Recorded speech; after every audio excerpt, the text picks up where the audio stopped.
민주당의 입장을 좀 들어보도록 하겠습니다. 천준호 민주당 전략기획위원장입니다. 의원님 안녕하세요. 네, 안녕하세요. 반갑습니다. 네, 반갑습니다. 자, 의원님 네. 이거부터 좀 질문을 좀 드려보죠. 이 당 전략기획위원장으로 선임이 되셨는데 최근에 그런 기사들이 좀 있더라고요. 이재명 대표의 2기 지도부가 사실상 대선팀으로 불린다. 그런 언론의 보도에 대해서는 어떻게 보십니까? 일단 정당은 예. 기본적으로 집권을 준비하는 당연하죠. 조직이고요. 예. 집권을 목표로 예. 이제 나아가는 이제 조직이기 때문에 예. 집권 전략을 수립하고 수권 능력을 키우는 역할을 하기 위한 체제를 갖추는 건 당연한 일이라고 생각을 합니다. 예. 그래서 근저에서 우리 의원님을 전략기획위원장으로 선임한 게 이 대선 전략 플랜을 짜기 위한 건 아니냐. 네, 그 역할을 하시는 거 아니냐는 시각에 대해서는요. 근데 전략기획위원회가 기본적으로 하는 역할이 예. 국민과 이제 당원의 마음을 제대로 읽어서 예. 그것을 정책이라든지 당무에 제대로 반영하고 그것을 기반으로 집권 준비를 하는 것이기 때문에 예. 뭐 그런 역할의 연장에 있다고 보시면 될 것 같습니다. 알겠습니다. 이번에 당직 발표됐을 때 역시 뭐 국민의힘도 사실 정책위 의장이 좀 관심이었는데 네. 민주당 같은 경우에도 정책위 의장 진성준 의장이 유임됐잖아요. 네네, 그런데 네. 아무래도 이 금투세 문제 가지고 네네. 이재명 대표하고 좀 의견 차가 있어서 어떻게 될까 봤더니 유임됐어요. 네네네. 여기에 담겨 있는 이재명 대표 뜻은 뭐라고 보고 계세요? 이재명 대표의 그 리더십 스타일이 좀 반영된 거라고 쭉 보는데요. 예. 이재명 대표가 중요한 당의 뭐랄까 현안 과제가 있을 때 쉽게 결정하지 않고 꼭 찬반 의견을 이렇게 두루 들어보고 토론을 붙여서 이제 그 중에서 좀 합리적인 대안을 찾는 방식으로 이렇게 이야기를 하거든요. 예. 그러니까 어떤 경우에는 이제 찬성의 입장에서 반대 의견을 들어보기도 하고 또 반대 의견 찬성의 들어보기도 하는데 그런 측면에서 진성준 의장이 금투세와 관련해서 이재명 대표의 이견을 계속 이야기를 했거든요. 예, 그랬죠. 그런 과정에서 오히려 당의 토론이 활성화되는 효과가 있었고 논의가 풍부해졌다라고 평가하는 것 같습니다. 예. 그리고 일정하게 논리 정연하게 자기 생각과 일을 좀 잘 추진하는 능력에 대한 평가들도 함께 했다. 그래서 뭐 반대 의견을 내면 경로하시는 분이 계신데요. 용산에. 네. 그런 것과 좀 다른 스타일이시다 이렇게 보시면 될 것 같습니다. 알겠습니다. 네. 자, 이 민주당 그런데요. 이번에 선출직 최고위원 중에 5명이 지역은 다 수도권인데 네. 고향을 보면 전통적으로 민주당은 이제 호남 분들이 많은데 영남이에요. 네네. 이걸 보고 민주당이 대선까지 염두에 둔 동진 정책 아니냐 뭐 이렇게 개혁신당 이준석 네. 의원이 분석했더라고요. 이 분석에 대해서는 어떻게 보세요? 일단 뭐 5명까지는 아닌 것 같고요. 제가 예. 분석하기로는 6분 중에 4분이 아, 그래요? 예. 영남 지역 출신이신 예. 것 같고 특정한 어떤 고려를 해서 이제 이렇게 선출됐다기보다는 예. 국민과 당원들이 개개인에 대해서 평가를 하시면서 선택한 결과물이다. 이렇게 자연스러운 결과물이었다. 이렇게 보시면 좋겠습니다. 알겠습니다. 이건 뭐 개혁신당 이준석 의원이 뭐 이렇게 분석을 한 거고 그런데 네, 또 네. 오늘 아침에 어떤 조간신문 보니까 네. 호남은 좀 위험한 거 아니냐. 왜냐하면 호남에서 이번에 또 투표율이 좀 낮아서 네네. 그리고 호남 출신들이 별로 없어서 지도부에 네. 그런 기사도 있더라고요. 그럼 혹시 지명직 최고위원이나 이런 부분에서 호남세를 배려할 수도 있는 겁니까? 투표율이 낮다고 하는 것은 조금 팩트가 다른 부분이 그래요? 있고요. 네. 예, 전반적으로 이번에 전당대회 투표율은 지난 전당대회보다 5% 이상 이제 올라갔습니다. 네. 최종적으로 ARS 투표를 마지막에 모아서 했기 그 때문에 기사는 다른 지역에 비해서 호남이 좀 낮았다. 아니 그 그런- 합계를 내면 전체적으로 이렇게 떨어지지 않는다 이렇게 볼 수 있을 그래요? 것 같고요. 예. 다만 이번에 이제 최고위원회에 지도부에 입성하지 못한 측면이 있기 때문에 호남 분이 네네. 예. 여러 가지 뭐 그런 것들을 종합적으로 고려해서 예. 지명직 최고위원이라든지 이런 걸 예. 할 때 아마 종합적인 고려가 있지 않을까 이렇게 생각을 하고 있기도 합니다. 알겠습니다. 이재명 2기 지도부의 가장 큰 과제는 뭐라고 보십니까? 일단 제일 이제 중요한 게 좀 민생이라고 예. 생각을 합니다. 어쨌든 국민들이 지난 총선에서 사실은 야당에게 압도적인 지지를 모아주셨던 배경 중에 하나는 경제가 너무 어렵고 민생이 예. 폭망해 가는데 정부가 거기에 대한 지식을 제대로 내세우지 않고 있다라고 하는 평가의 결과였다고 생각을 하는데 여전히 그런 기조가 유지되고 있기 때문에 이 지도부 입장에서 가장 중요한 과제는 민생인데 첫 번째로는 성장을 동력을 좀 실을 필요가 있다. 예. 그래서 계속 이번에 주장하셨던 것도 에너지 재생에너지에 집중적으로 투자해야 한다. 에너지 고속도로 만들어야 한다. 이런 제안들을 했었는데요. 이런 걸 통해서 좀 경기가 활성화될 수 있는 소비가 좀 진작될 수 있는 좀 계기들을 만들어야 한다고 생각을 하고 예. 그런 연장에서 민생회복 지원금도 저희가 계속 주장을 하고 있는데 이게 그냥 지원하자라는 게 초점이 맞춰진 게 아니라 예. 전체적으로 지금 제일 경제에서 문제는 내수가 위축되어 있는 것이거든요. 예. 소비를 진작시키기 위한 경제 정책으로 예. 이해하시고 예. 그렇게 저희가 설명도 드리고 있는데 그런 조치들이 빨리 취해질 수 있도록 당이 힘을 모으는 게 필요하다고 보고 있습니다. 이재명 대표가 출마 선언하면서 먹사니즘 얘기했고요. 네, 네. 최근에는 이제 당대표 수락연설에서 성장을 얘기했습니다. 네, 네. 언론의 분석은 이재명 대표가 대선을 염두에 둬서 중도 확장하려는 거 아니냐, 보수적 네, 네. 아젠다를 가져오는 거 아니냐 네, 이런 네. 평가가 있던데 네. 그런데 또 당내 일부 의원들은 여전히 뭐 개혁 입법, 그다음에 윤석열 대통령 탄핵 요걸로 네. 외치거든요. 네네. 어떻게 보면 이재명 대표의 중도 확장 전략이랑은 조금 결이 안 맞는 것 같기도 한데 그 부분에 대해서는 어떻게 보세요? 이게 그렇습니다. 어쨌든 현재 전국의 현안이라고 하는 건 현안대로 존재합니다. 대표적인 그런 현안이 최혜병 특검 예, 문제 예. 있죠. 사실은 예. 이 문제를 그냥 넘어가면 국민들이 동의하지 않을 겁니다. 그 야당을 지지하건 아니면 중도에 계시건 이런 분들이 그런 부분에서 그럼 우리 사회 정의는 어디로 간 거냐, 진실을 밝혀야 되는 거 아니냐, 수사에 몇 번 잘못된 거 아니냐. 그 여론조사라면 60% 이상의 일정한 지지율이 예. 형성이 되거든요. 특검을 빨리 해야 한다라고 하는 그런 게 분명히 있다는 점을 염두에 두셔야 될 것 같고요. 예. 동시에 이제 그 민생과 경제 문제 꾸준하게 챙겨야 되는데 저는 중도가 과연 어떤 분들이냐를 놓고 생각을 하면 중도는 진영의 기초에서 판단하시는 분이 아니고 사안에 따라서 그것을 판단하는 기준을 갖고 계신 분들이라고 생각을 하거든요. 예. 그래서 어쨌든 사안별로 그것의 찬반 의견을 쭉 들어보고 그것에 기초해서 선택하고 판단하는 방식으로 민주당이 여러 가지 의제를 접근해 볼 필요가 있다. 그게 민주당 집권 2기에 집권 2기가 아니라 민주당 예. 지도부 2기에 예. 이재명 2기의 지도부의 특징이 아마 될 것이다 이렇게 생각합니다. 네. 알겠습니다. 이런 민주당에 대한 지적들 중에서 계속 많이 나왔던 지적이 압도적인 의석수와 네. 낮은 대통령 지지율을 생각하면 민주당의 당 지지율이 그냥 국민의힘을 확 압도해야 될 것 같은데 또 당 지지율 보면 그렇지 않거든요. 그래서 이게 이제 당심과 민심이 좀 유리돼 있는 거 아니냐 이런 일각의 지적도 있는데 네. 그 부분의 지적을 대해서는 어떻게 생각하시나요? 이제 뭐 리얼미터가 매주 주간 조사를 예, 예. 하니까 그 흐름을 좀 살펴보는데 이제 도움이 되는데요. 예. 이번 주에 한 6% 정도 민주당 지지율이 상승을 했고 올랐습니다. 어제 저희도 이제 얘기를 나눴습니다. 국민의힘하고는 대략 한 10% 정도의 격차를 보이고 있습니다. 예. 한 42%의 민주당 지지율이 나왔는데 조국혁신당이 한 9%의 지지율을 예. 점유하고 있어서 야권 전체의 지지율을 표현하면 과반을 넘어가는 이제 지지율을 확보를 하고 있기 때문에 예.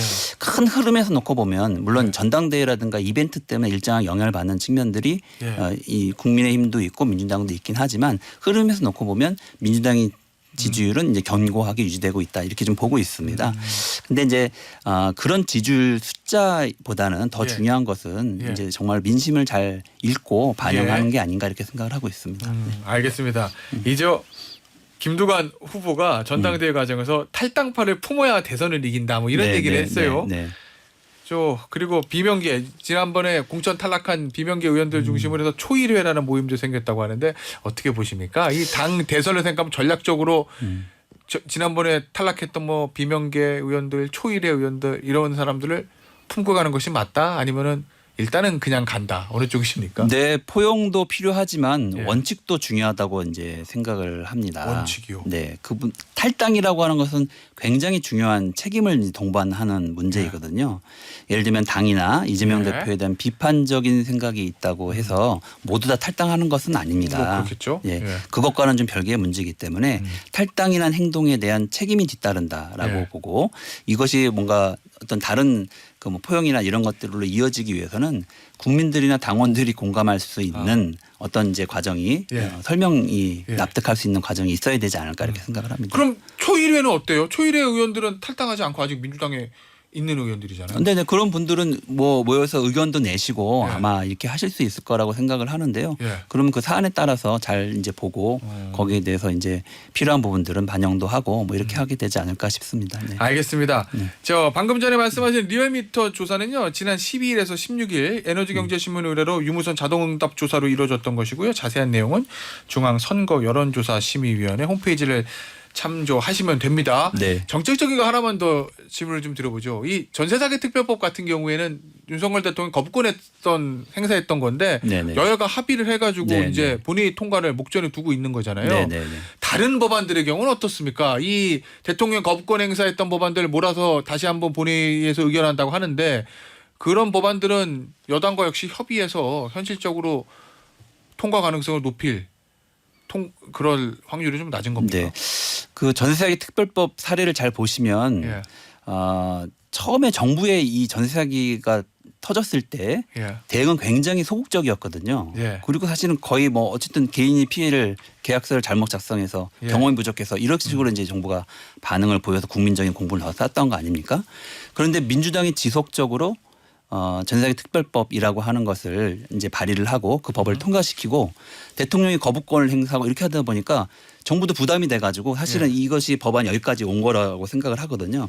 그래서 민주당이 이것을 추진하기 위한 강력한 의지가 있지 않았다면 예. 오늘의 이 합의물 결과물을 만들어내기도 쉽지 않았을 것이다 이렇게 생각을 합니다. 그래서 야당은 예. 국민이 필요한 거고 생각하는 부분에 대해서 법안을 만들고 국민이 주신 권한을 바탕으로 강력하게 그 법을 추진할 권한이 있고 그 국회법 그리고 헌법이 보장한 권리이기 때문에 권한이기 때문에 그런 부분을 해나가는 것은 자연스러운 게 아닌가 이렇게 생각합니다. 알겠습니다. 네. 자, 주제를 바꿔서 네. 오늘 일요일에 있을 여야 대표회담 얘기 좀 해보겠습니다. 네네. 이 국민의힘 측에서 먼저 생중계 제안을 했고 일단은 민주당 측에서는 좀 불쾌한 반응을 내걸었는데 네. 어떻습니까? 이 생중계 전혀 안 되는 겁니까? 아니면은 받을 가능성도 있습니까? 전략적으로 어느 게 유리하다고 보세요? 그 일단 어떤 회담을 통해서 예. 결과물을 내는 게 목적이라고 하면 그 형식은 회담으로 갖는 게 맞다고 보고요. 양 대표의 입장이 무엇인지를 국민에게 알려드리고 예. 그것을 서로 이제 경쟁하는 게 목적이면 TV 토론 같은 형식으로 하는 게 맞다고 이제 봅니다. 예. 그래서 이번에 만남, 이 회담의 목적에 맞는 형식을 갖춰야 된다고 생각을 하거든요. 그건 서로 만나서 대화를 해보면 우리가 이번 회담의 목적을 달성하려면 이런 형식이 적합하겠다라고 하는 것을 서로가 논의해서 결정해서 발표하는 게 순서라고 생각을 하는데 어제 같은 경우는 회담을 하자라고 의제를 갖고 만나서 논의하자라고 합의한 이후에 예. 국민의힘에서 일방적으로 그런 형식을 내고 상당히 좀 예의에 어긋나는 것이다 이렇게 봅니다. 왜냐하면 네. 서로 만나서 좋은 결과물을 내자고 이야기하는 과정에 형식을 일방적으로 이제 이야기하는 셈이 된 거기 때문에 약간 예. 그 부분에 유감이 있다고 생각을 하고요. 예. 다만 다시 만나서 한동훈 대표가 예. 정말 원하는 게 그 국민들 앞에서 입장 차이가 이렇게 있다라고 하는 것을 보여주는 것을 중심으로 생각하시는 거면 TV 토론을 하는 게 맞고 예. 아니면 회담을 통해서 뭔가 접점을 마련하고 진전된 결과물을 도출해서 국민들에게 예. 희망을 주자라고 맞다고 생각하시면 예. 그에 맞는 형식을 갖는 게 필요하다. 물론 회담을 비공개로 할 필요는 없고요. 예. 모두는 공개할 수 있다고 생각을 하고 그렇겠죠. 그렇게 하더라도 예. 뭐 실질적인 논의의 과정을 보장하는 방법도 선택해 볼 수 있는 거 아니냐. 이제 그거는 예. 제가 결정할 문제는 아니고 아마 그렇겠죠. 양당의 당대표 비서실장께서 모여서 논의하실 내용이니까 그런 예. 과정에서 협의가 되지 않을까 싶습니다. 목적이 뭔지 보고 거기에 맞는 형식을 택해야 된다 이런 말씀이신 건데 네, 그렇죠. 네, 네. 의원님 지금 얘기를 쭉 들어보면 아무래도 의원님은 후자 쪽에 조금 방점을 찍고 계신 것 같아요. 개인적으로는. 네네네. 그러니까 답을 도출하는 회담이 돼야 된다. 뭐 근데 이런. 국민들이 답답해하시는 것은 예. 정치가 그 국민들이 답답해하는 문제를 풀어주는 역할을 해야 되는데 그런 역할을 못 하고 있다라고 걱정을 하시는 거 아닙니까? 그럼 예. 우리 사회의 주요한 현안 중에서 적어도 국민의힘 그 당 대표 한동훈 대표와 이재명 대표가 그동안 생각이 좀 접점이 있는 거 그리고 합의가 될 가능성이 높은 주제를 중심으로 먼저 논의하는 게 좋다. 그런 의미에서 최혜병 특검 관련해서는 예. 그 한동훈 대표도 제3자 특검을 추천안을 하면 받겠다라고 그동안 이야기를 해왔기 때문에 예. 그 부분까지 수용해서 같이 논의하자라고 제안을 한 것이고요. 예. 두 번째로는 경제를 살리자고 하는 뜻은 같은데 결국 소비를 진작시키는 방안이 뭐냐가 핵심인데 우리는 25만 원 민생회복지원금 지원이라고 하는 것을 소비 진작책으로 제시하고 있는데 예. 국민의힘이 제시하는 소비 진작책은 무엇인지를 이제 같이 이야기할 가능성이 충분히 있다고 보는 거고 예. 그리고 그 정당 그 지구당 부활하는 부활이요? 문제도 예. 한동훈 대표가 사실 먼저 주장했던 정치개혁 의제이기 때문에 예. 그런 문제 충분히 논의해 볼 수 있다. 그럼 접점이 있고 합의가 가능한 사안이라고 봤기 때문에 예. 그 부분을 먼저 지난 수락 연설에서 이재명 대표가 제안한 것입니다. 예. 그래서 그런 논의를 중심으로 이야기하면 훨씬 성과 있는 회담이 되지 않을까 이렇게 기대하고 있습니다. 알겠습니다. 혹시 저 형식이나 의지의 조율 있잖아요. 네. 이게 실패해서 회담이 무산되는 이런 가능성은 없겠죠? 그래서는 안 된다고 생각을 하고요. 예. 이제 그렇기 때문에 서로 상대방을 존중하고 예의를 지켜서 이렇게 잘 이렇게 논의하면 예. 저는 좋은 회담이 만들어지지 않을까 이렇게 기대를 좀 하고 있습니다. 이 최병 특검법 경우 같은 경우는 어떻습니까? 지금 보면 양당이 다 상대의 어떤 진위에 대한 의심을 좀 하는 것 같은데 네, 네. 민주당도 국민의힘의 한동훈 대표 할 생각 없다 이렇게 의심하는 것 같고 네. 국민의힘도 민주당이 이거는 정쟁 목적이지 진실 발견 목적은 없다 뭐 이렇게 보는 것 같은데 네. 이거 당 대표끼리 회담을 통해 가지고 뭔가 합의안 도출할 가능성이 좀 있다고 보십니까? 저는 그동안에 한동훈 대표가 이야기해 오셨던 제3자 추천안으로 예. 특검을 하자라고 한 제안이 진정성 있는 제안이라면 예. 충분히 가능성이 있다고 보고요. 특검의 목적 자체가 예. 권력 때문에 제대로 수사가 되지 않은 사안에 대해서 특검을 통해서 이제 그것을 풀어보자라고 하는 거기 때문에 예.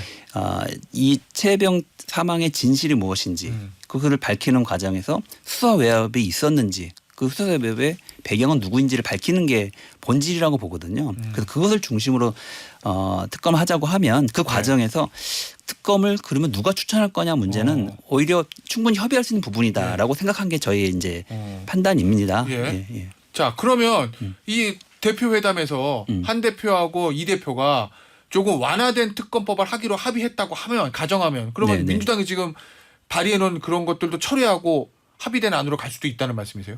일단 한동훈 대표가 네. 생각하는 특검안이 뭔지가 지금 안 나와 있습니다. 그래서 그 예. 특검안을 한동훈 대표가 성안된 형태로 제출을 해 주셔야 됩니다. 법안을 먼저 제출하라. 네, 아니면 적어도 주요한 골자가 뭔지에 대해서라도 이야기를 해 주셔야 되는데 사실 구체적인 내용은 아직 이야기를 안 하고 계신 게 조금 답답합니다. 예. 그래서 그런 부분들이 나와서 충분히 이것이 그 특검의 원래 목적에 맞는 예. 진실 규명에 부합할 수 있다면 예. 얼마든지 그것은 수용해서 논의할 수 있는 분위기이지 않냐 생각합니다. 알겠습니다. 마지막 질문입니다. 짧게 부탁드릴게요. 네. 대표회담 끝나면 대통령과 영수회담 무조건 양자로 해야 됩니까? 아니면은 한 대표까지 해서 3자도 상관없습니까? 이재명 대표가 그동안 여러 차례 이야기를 해왔는데요. 형식에 구애받지 않겠다. 알겠습니다. 어떤 의미신지 오늘 인터뷰 여기서 마무리하도록 하겠습니다. 지금까지 천준호 민주당 전략기획위원장이었습니다. 의원님 감사합니다. 네, 고맙습니다.